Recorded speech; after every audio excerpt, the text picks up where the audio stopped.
오늘 설교의 제목은 두 길, 그리고 극적인 두 끝입니다. 우리가 시편 1편을 함께 공부를 했는데, 오늘 시편 1편을 되돌이켜 보면서 시편 1편을 중에서 하나님께서 우리에게 어떤 말씀을 주시길 원하는지를 배워보도록 하겠습니다. 이제 고등학교를 졸업하고 대학을 들어가려고 하면 참 혼란스러워요. 그렇죠? 어디에 가서, 어느 과에 가서 무슨 걸 공부해야 될지. 아마 그런 이유 때문에 여기 유니버시티 오브 마니토바 마대에도 그 U1이라는 코스가 생긴 것 같아요. 그래서 1년을 대학을 다니면서 무엇을 전공할지 생각할 수 있는 기회를 주기 위해서. 근데 사실은 대학을 졸업하고 이제 어떤 직장에서 일을 시작하는지 선택하는 일도 역시 여전히 어렵습니다. 그렇죠? 정말 다양한 직업이 있고 삶을 살아가는 방식이 다양합니다. 그런데 그렇다고 해서 두 길밖에 없다고 한다면 그것을 선택하는 것이 또 더 쉬운 것이라고 말하기는 또 힘든 것 같아요. 시편 1편에는 그 두 길이 나와 있습니다. 그렇죠? 두 길이 나와 있는데, 하나는 복 있는 길, 또 의인의 길이고, 또 다른 길은 저주받은 길, 악인의 길, 죄인의 길이 있습니다. 그래서 시편 1편은 이 두 길을 소개하고 있는데, 이 다른 두 길은 두 가지의 다른 삶의 방식을 우리에게 전달해 줍니다. 그리고 세상을 바라보는 패러다임이 달라요. 그렇죠? 여러분이 어떤 안경을 쓰느냐에 따라서 이 세상이 달라 보이듯이 이 세상을 바라보는 패러다임이 달라요. 그리고 이 서로 다른 두 그룹은 다른 것으로 인해서 행복해 합니다. 그리고 기쁨을 느끼는 것도 달라요. 그렇죠? 이 의인의 길과 악인의 길이 기쁨을 느끼는 것이 달라요. 그런데 제가 말씀드린 것처럼 이렇게 그냥 두 가지의 다른 길인데, 하나님께서 이 두 길을 보실 때는 굉장히 극단적인 단어를 시편 1편에 쓰신 걸 볼 수 있어요. 그래서 한 길은 심판을 견디고 다른 한 길은 심판을 견디지 못한다고 말씀하고 있습니다. 더 쉽게 말하면 한 길은 천국으로 가는 길이고 다른 한 길은 영원한 멸망으로 가는 길입니다. 그런데 우리가 사는 이 세상의 관점에서 보면, 우리가 지금 시편 1편에 악인이나 죄인들이라고 표현한 사람들이 꼭 사회적으로 나쁜 사람들을 표현하고 있지는 않아요. 여기서 우리가 오해를 풀어야 되죠. 그렇죠? 여기서 악인이라고 죄인이라고 표현한 사람들이 우리가 살고 있는 이 캐나다 위니펙이라는 관점에서 봤을 때 그들이 사회적으로 어떤 지탄을 받아야 되는 그런 나쁜 삶을 사는 사람들을 가리키지 않습니다. 어쩌면 아주 평범한 위니펙 시민으로 우리 주변에 우리 이웃에 살고 있는 사람들이 이 부류에 속할 수 있습니다. 그런데 시편 1편을 읽어보면 죄인들, 악한 사람들이 가는 길에 대해서 특별한 언급이 없어요. 그 사람들이 어떻게 사는지에 대한 언급은 없어요. 단지 의인의 길을 가는 사람들에게 경고의 말만 남깁니다. 어떤 경고의 말을 하나요? 그들의 꾀를 따르지 말고, 그들이 하는 것을 따라하지 말고, 또 그들과 어울리지 말라는 경고를 남깁니다. 그래서 이 ungodly people이 하는 것에 대해서는 언급이 없는데, 이 의인들, godly people이 하는 것에 대해서는 언급이 있어요. 그 사람들은 어떻게 합니까? 그들은 여호와의 율법을 즐거워하는 사람들이라고 하고 표현하고 있습니다. 여호와의 율법. 그렇다면 여호와의 율법이 무엇입니까? 십계명인가요? 우리가 출애굽기 할 때 배웠죠. 20장, 21장, 22장 해서 십계명과 그 외에 세부 계명들이 나오는데 그것을 말하나요? 시편 1편의 문맥에서 본다면 이 여호와의 율법은 모세오경입니다. 성경이 5권 책이죠. 5권, 처음에 5권. 한번 해볼까요? 시작. 창세기, 출애굽기, 레위기, 민수기, 신명. 그렇게 5권인데, 시편 1편의 문맥에서 보면 모세오경이고, 오늘날 구약과 신약 정경을 갖고 있는 우리에게 있어서는 이 66권, 성경 66권이 이 여호와의 율법에 속한다고 볼 수 있습니다. 우리 그 시편 1편 2절을 함께 읽어보겠습니다. 시작. 오직 여호와의 율법을 즐거워하여 그의 율법을 주야로 묵상하는도다. 이 1장 2절이 뭡니까? 의인들의 삶의 방식이에요. 그렇죠? godly people, 나중에 심판을 견디는 의인들의 삶의 방식입니다. 그래서 여호와의 율법을, 성경의 말씀을 즐거워하여 주야로 묵상하는도다. 그렇다면 제가 아주 중요한 질문을 드릴게요. 이 시편 1편 2절이 여러분의 삶의 방식입니까? 네. 만약 혹시 여러분이 그렇지 않은 분이 계시단다면 분명히 악인들의 말을 들었고 그들이 말을 하는 대로 살았고 그들과 어울렸습니다. 다른 말로 하면 의인의 삶과 악인의 삶이, 여러분 짬뽕 좋아하시는지 모르겠지만 여기서는 짬뽕을 하면 안 돼요. 근데 의인의 삶과 악인의 삶이 짬뽕된 삶을 살고 있는 거예요. 무엇이 아니라면 내가 여호와의 말씀을 즐거워하여 주야로 묵상하는 삶을 살고 있지 않다면 나의 삶은 의인의 삶과 악인의 삶의 짬뽕이다 라고 생각해 보시면 됩니다. 한번 이렇게 생각해 보세요. 이 세상 많은 것들 속에서 우리가 쾌락과 기쁨을 느끼죠. 그렇죠? 근데 그러한 우리가 기쁨을 느끼는 것들이 예수님을 우리가 바라봐야 할 눈을 빼앗고 예수님을 모셔야 할 마음을 빼앗는다면 그러한 것들이 뭐가 되는 거예요? 악한 것들이 돼야 된다는 거죠. 우리가 하는 레저 문화, 그거를 우리는 예수님의 눈으로 바라봐야 합니다. 이 말을 일단 오해하시면 안 돼요. 제가 지금 드리는 말씀은 그럼 이제 오늘부터는 우리가 하는 모든 사회활동과 취미생활, 레저 활동을 포기하고 그냥 앉으나 서나 성경만 들고 묵상하라는 말은 아니죠. 그렇죠? 그런데 좀 아까 말씀드렸던 사회활동, 취미활동, 레저 활동들이 그것을 하는 것이 하나님의 말씀을 보고 그 말씀대로 사는 것보다 더 재미있고 재미있어서 그런 것에 마음이 쏟아지면 그것이 뭐가 되는 거예요? 그것이 악한 것이 되는 것입니다. 물론 성경의 원칙에 어긋나는 삶을 살고 있다면 그것은 당연히 중단해야 되겠죠. 여기에 그럴 분들은 안 계시다고 믿습니다. 그래서 예수님께서 이렇게 말씀하셨어요. 마태복음 10장 37절 다 같이 읽어보겠습니다. 시작. 아버지나 어머니를 나보다 더 사랑하는 자는 내게 합당하지 아니하고 아들이나 딸을 나보다 더 사랑하는 자도 내게 합당하지 아니하며.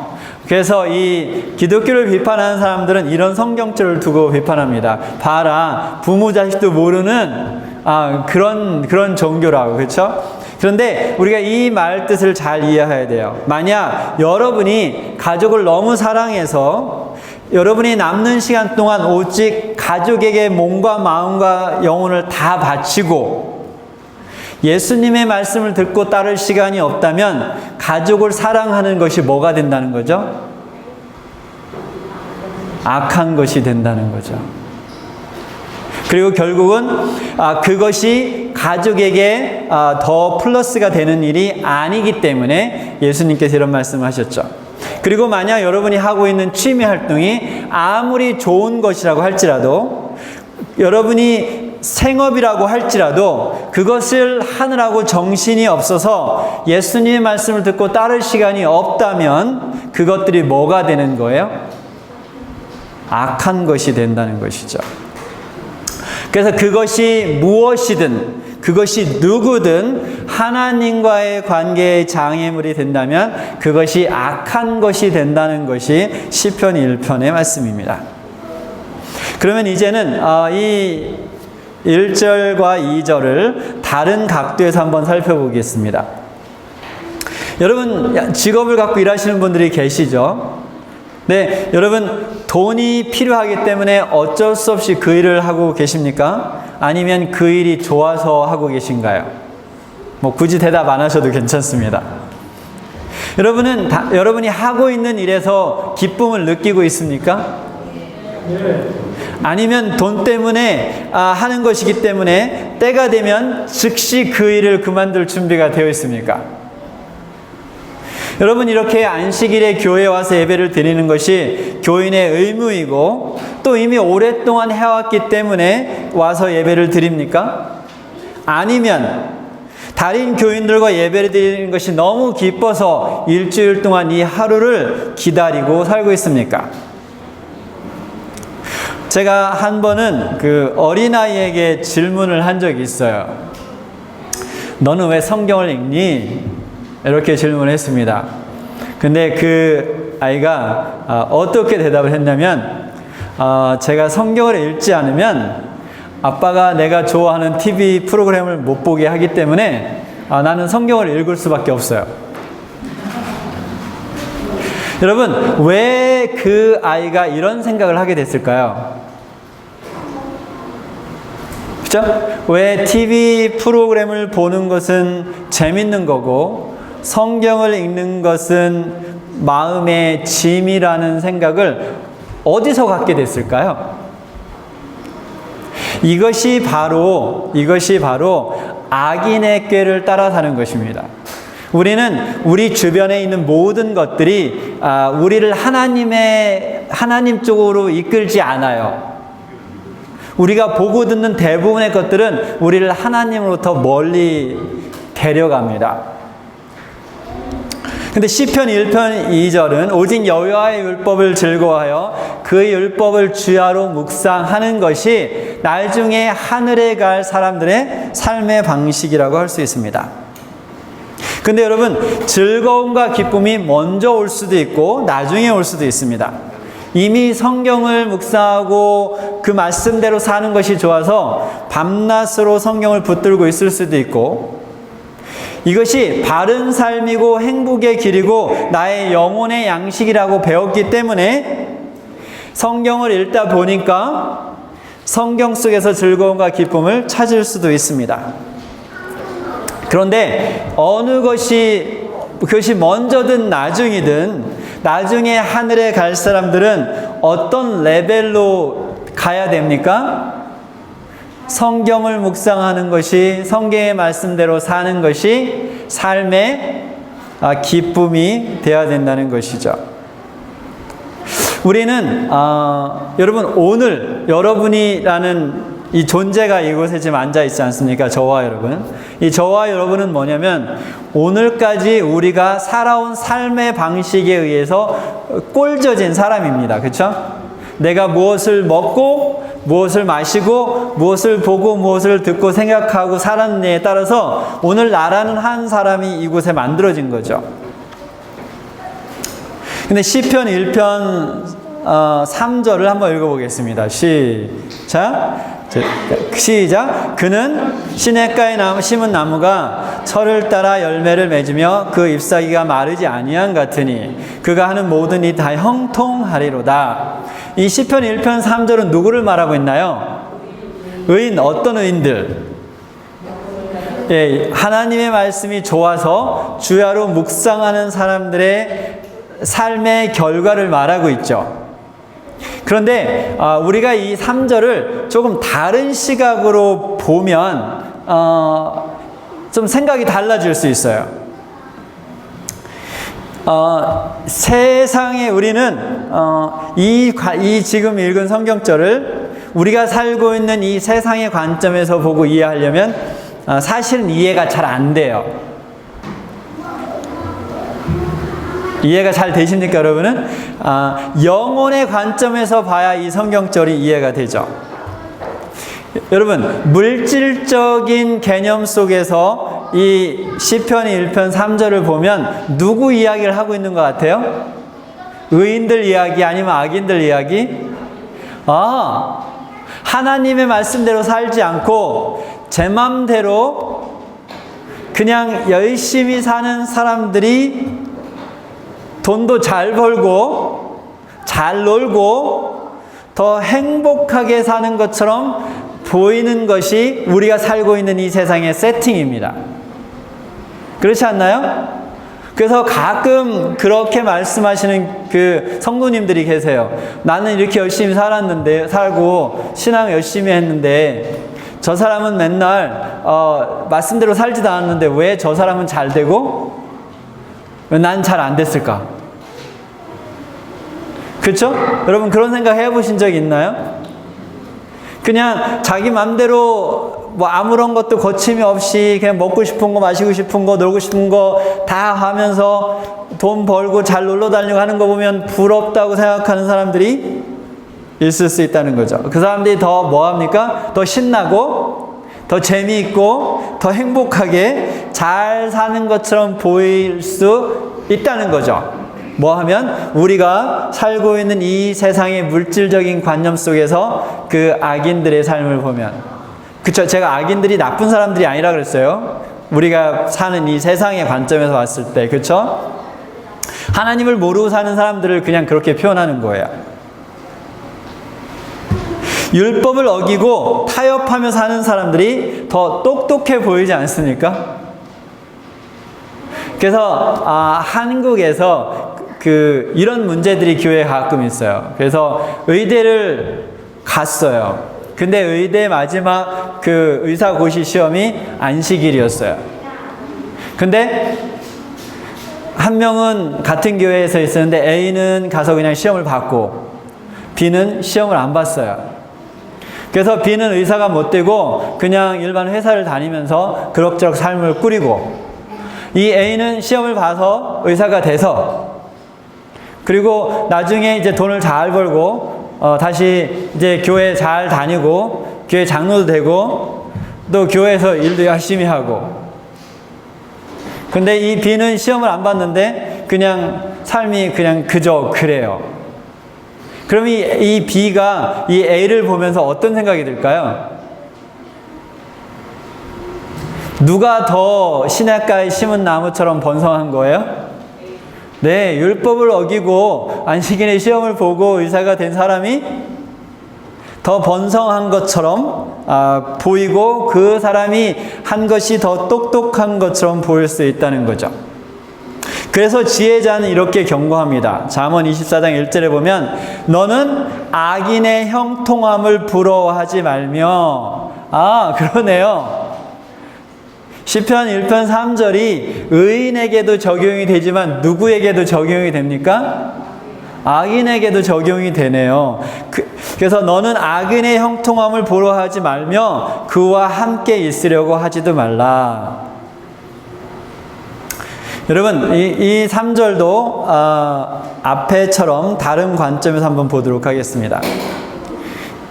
이렇게 이해하면 좀 더 이해가 잘 될 것 같아요. 사람들은 결국은 자기가 좋아하는 것을 하고 살지 않습니까? 그렇죠? 결국은 그것에 시간을 투자하죠. 그래서 여러분이 어떤 사람인가, 여러분의 정체성을 알기 위해서는 여러분의 한번 핸드폰을 보세요. 아니면 여러분의 유튜브 히스토리를 보세요. 그러면 여러분이 어떤 사람인지 그 핸드폰과 유튜브가 훨씬 더 잘 말해줍니다. 결국은 자기가 좋아하는 것에 시간을 투자하게 되어 있다는 거죠. 그래서 매일 하는 사람을 이길 수가 없어요. 제가 한 달 전에 일요일 날 아침에 자전거를 타러 나갔는데 70세라고 하셨던 것 같아요. 그 분이 이제 어르신을 만나서 한 30분 정도 같이 탔어요. 같이 쭉 갔는데 이제 그 다음에 그분이 이제 길은 달라졌는데 그분이 매일 자전거를 타신대요. 하루에 몇 킬로 정도 타실 것 같아요? 70세 어르신이. 하루에 100km씩 타신대요. 매일. 그냥 어쩌다 한 번이 아니라 매일 하루에 100km씩 타신다는데 20년을 넘게 타셨다 그래요. 그래서 지금은 은퇴하신 다음에는, 그전에는 일을 하실 때 그렇게 못했지만 은퇴를 하신 다음에는 매일 100km씩 자전거를 탄다고. 근데 또 자전거를 천천히 타는 게 아니에요. 그냥 시속 그때 제가 한 25, 27 정도 갔었는데 그 정도로 자전거를 가요. 안 타시면 오늘 이 개념을 잘 모를 수도 있지만, 제가 무엇을 말씀드리려는 건가요? 그것이 하나님께서 원하는 것이든 하나님께서 원하지 않은 것이든 우리가 매일 열심히 하면 어떻게 되나요? 그것을 잘하게 되어 있어요. 좋은 것이든 안 좋은 것이든. 여러분, 그런 말도 있잖아요. 좀도둑이 도둑질을 하다가 잡혀가고 감옥에 갔어요. 근데 감옥을 나올 때쯤 뭐가 됩니까? 이제 대도둑이 돼서 나오죠. 왜요? 감옥에서 열심히 큰 도둑들로부터 그렇게 하니까 잡히지, 자기도 들어왔지만, 그래서 이렇게 새로운 기술들을 배워서 이제 대도둑으로 감옥을 출소합니다. 그래서 때로는 이 감옥이 범죄인 양성 학교가 되기도 하죠. 그렇죠? 의인은 하나님의 말씀을 매일 묵상을 합니다. 그렇게 되면 어떻게 될까요? 영적인 센서가 갈수록 더 예민해지겠죠. 믿음이 강해지고 또 하나님의 인도하심을 더 잘 따르게 됩니다. 여러분, 이 말씀을 잘 들어보세요. 의인에게 있어 성공은, 의인에게 있어 번영은 하나님께 대한 절대적인 순종입니다. 여러분, 지금까지 성공과 번영을 다른 개념에서 봤다면 오늘 그것을 바꾸셔야 돼요. 그것은 물질적인 관점에서 세상이 우리 머리를 세뇌시킨 성공과 번영이에요. 진정한 성공과 번영은 하나님께 대한 절대적인 순종입니다. 여러분, 교회를 다니지 않는 사람들도 그들 나름대로의 성공과 번영과 또 행복의 개념을 갖고 살아갑니다. 그들 나름대로 인생을 즐기는 방식이 있죠. 그렇죠? 저도 처음에 이제 침례를 받고 이제 재림교인이 되었을 때 이 인생을 즐기는 방식이 달라서 처음에 고생을 좀 했어요. 그렇죠? 삶을 즐기는 방식이 교회를 다니는 사람과 아닌 사람과 다르기 때문에 처음에는 좀 고생을 했어요. 그런데 이 문제는 반쯤 그리스도인이 된 사람들은 이들을 부러워하죠. 그렇죠? 그들의 성공과 번영과 그들이 즐기는 삶을 부러워합니다. 그런데 이제 여러분이 지금 설교를 잘 들었다면 이런 질문을 해야 돼요. 그렇다면 왜 시편 1편은 악인들은 그렇지 아니하다고 했을까요? 좀 아까 우리가 이제 들었던 것처럼 악인들도 그들 나름대로의 삶의 방식 속에서 성공과 번영과 행복과 기쁨과 쾌락을 느끼면서 살아가는데 왜 시편 1편, 하나님은 왜 시편 1편을 통해서 하나님을 믿지 않는 사람들의 삶은 그렇게 성공과 번영과 진정한 기쁨을 경험하지 못한다고 했을까요? 역시 우리는 이 성경절을 영혼의 관점에서 봐야 됩니다. 그래서 여러분, 시편을 읽을 때, 잠시 말씀드린 시편을 읽을 때 두 가지가 있어요. 시편은 하나는 그 시대에 살았던 사람들이 마음에 느꼈던 것을 표현한 것입니다. 그래서 여러분이 시편을 공부하다 보면 여러분의 마음을 표현하는 것이 늘어요. 그렇죠? 때때로 우리 마음속에 항상 원수를 사랑하는 마음만 듭니까? 아니죠. 때로는 원수를 짓밟고 싶은 생각도 마음속에 들어요. 그런데 시편은 그런 생각들을 그냥 서슴없이 표현하고 있다는 것이죠. 그런데 우리가 거기에서 그치면 시편을 10%도 이해 못한 거예요. 시편은 선악간의 대쟁투의 개념 속에서 봐야 제대로 이해할 수가 있습니다. 그래서 그 두 가지를 같이 느낄 수 있으면 좋을 것 같아요. 여러분, 시편을 공부하시면서. 예수님의 비유 중 하나 보겠습니다. 우리 마태복음 13장 24절부터 30절인데 한번 볼게요. 시작. 예수께서 그들 앞에 또 비유를 들어 이르시되 천국은 좋은 씨를 대밭에 뿌린 사람과 같으니 사람들이 잘 때에 그 원수가 와서 곡식 가운데 가라지를 덧뿌리고 갔더니 뭐를 뿌렸어요? 가라지를 뿌렸어요. 싹이 나고 결실할 때 가라지도 보이는 거늘. 뭐가 같이 자랍니까? 좋은 씨앗과 가라지가 같이 자라고 있어요. 그래서 집주인이 종들이 와서 말하되 주여 밭에 좋은 씨를 뿌리지 아니하였나이까? 그런데 가라지가 어디서 생겼나이까? 주인이 이르되 원수가 이렇게 하였구나. 누가요? 원수가 누굽니까? 네, 사탄이. 또 사탄에 의해서 지혜를 받는 예수님을 따르지 않는 사람들이 이 부류에 속할 수 있어요. 종들이 이르되 그러면 우리가 가서 이것을 뽑기를 원하시나이까? 주인이 이르되 가만두라. 가라지를 뽑다가 곡식까지 뽑을까 염려하노라. 그래서 결론은 뭡니까? 둘 다 추수 때까지 함께 자라게 두라. 추수 때에 내가 추수인들에게 말하기를 가라지는 먼저 거두어 어떻게 하고 불사르게 단으로 묶고 곡식은 모아 내 곡간에 넣으라 하리라.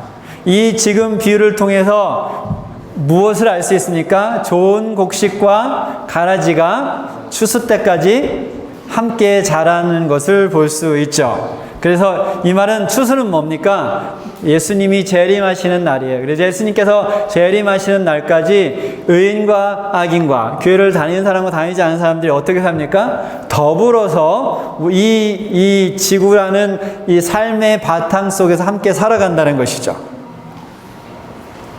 결국은 마지막 심판 날까지는 의인과 악인을 구별하는 것이 그렇게 쉽지는 않다라는 것입니다. 여러분, 요즘 우리가 살고 있는 캐나다도 보면 원래 지금 캐나다에 우리 이제 그 인종으로 말하면 어떤 인종이 제일 많이 살고 있나요? 네, 백인들이 제일 많죠. 근데 여전히 백인이 제일 많아요. 그런데 교회에 가면 백인들의 숫자가 제일 많나요? 아니죠. 여러분, 이 북미, 캐나다와 미국은 점점 선교지가 되고 있어요. 그래서 원래 이곳에 살았던 그 사람들이 교회를 떠나고 이민자들이 교회를 채우고 있는 거죠. 그래서 우리 전체 교인들이 모이는 그런 이벤트를 가도 백인들은 그렇게 눈에 띄지 않아요. 그렇죠? 그러니까 점점 더 세속적인 세상으로 변해가고 있습니다. 이미 유럽은 그렇게 변한 지 오래됐죠. 그렇죠? 이미 선교사를 엄청 보내왔던 이 북미가 이제는 선교사를 받아야 될 때가 되고 있습니다. 그래서 이 악인들은 자신들이 이 시대의 논리에 맞게 산다고 생각을 하죠. 그리고 여전히 교회를 다니고 하나님의 말씀대로 사는 것이 시대에 뒤떨어진 것이라고 말을 하죠.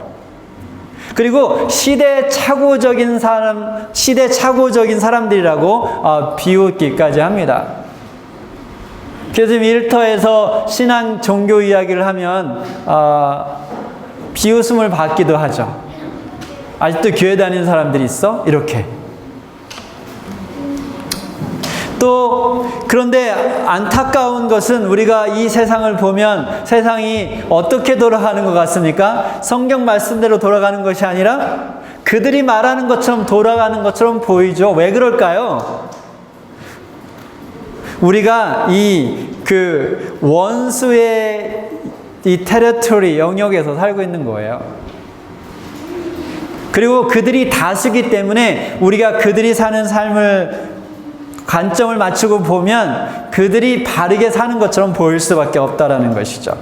그런데 이 모든 것의 시작과 끝을 아시는 하나님께서는 그들을 보며 시냇가에 남은 나무가 철을 따라 열매를 맺는다고 하지 않고 뭐라고 하십니까?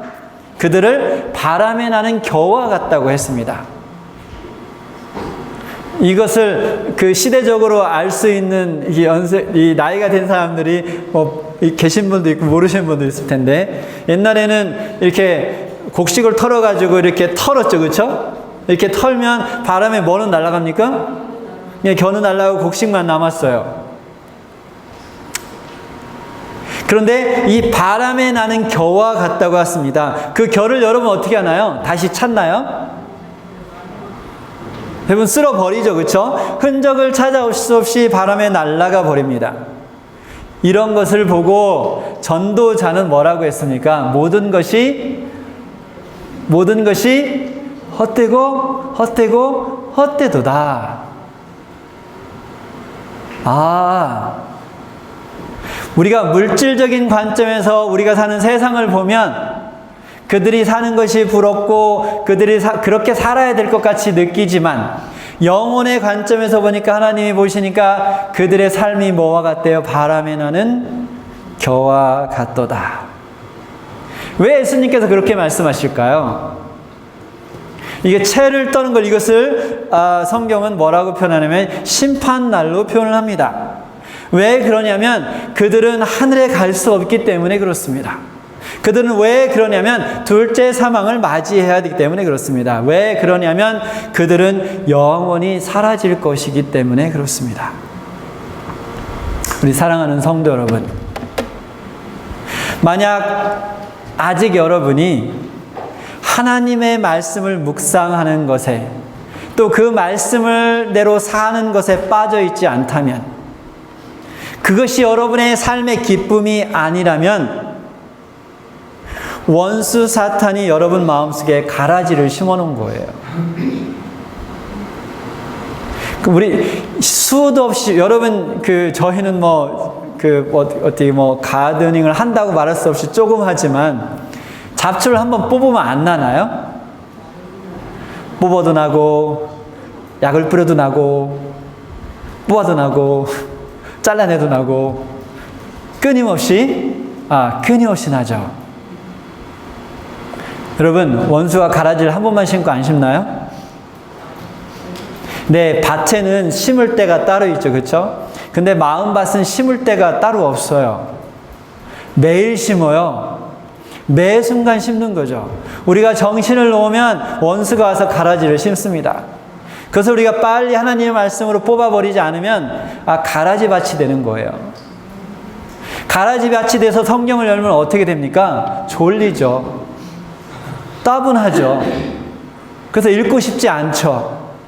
그리고 나서 덮고 TV를 켜면 행복해지죠. 핸드폰을 들면 행복해지는 거예요. 왜요?